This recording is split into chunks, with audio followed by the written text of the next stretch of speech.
I first heard about the Alstory Simon case when he was in prison.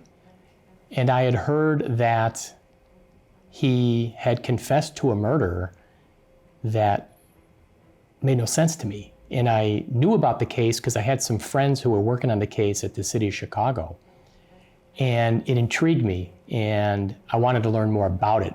Some people were like shocked. I wasn't surprised at all. I mean, I sat through the trial, I saw the evidence. I'm like, how is this Alstory Simon guy in prison? I mean, I couldn't believe it. So a friend of mine who had a production company, we decided to make a documentary movie about it.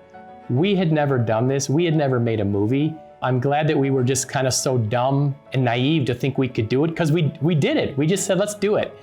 So we made this documentary movie called A Murder in the Park.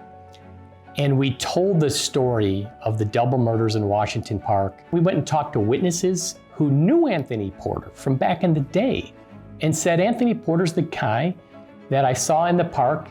One guy got robbed at gunpoint when he got out of the pool. Other people saw him in the bleachers. So we did a movie, and it was incredibly powerful. We told the state's attorney's office we were making this documentary.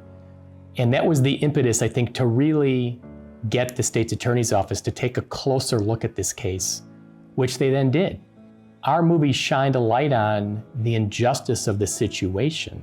The Cook County State's Attorney, Anita Alvarez, wound up vacating Alstory Simon's conviction, and he was released from prison after almost 16 years. The documentary was so inspirational for us to make because it helped to free an innocent man. It was powerful. We premiered it at Doc NYC in New York. It actually appeared on Showtime. It appeared on Netflix. I mean, incredible to think that, you know, these two first-time filmmakers could get something that widespread. I'm just so proud of the work we did, and I'm so happy that we were able to get Alstory Simon out of prison. I'm good friends with him. I talk to him all the time. He's now leading his life as a free man. But it really opened my eyes to the notion of people can falsely confess. It's easy to say, oh, I would never confess to something I didn't do.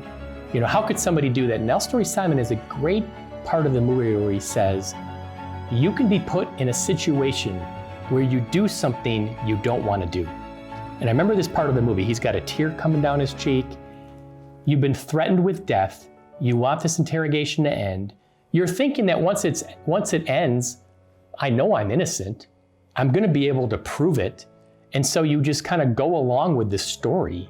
And I can understand why somebody might do it. And we now know that false confessions exist. So it was such an eye-opener for me, but so powerful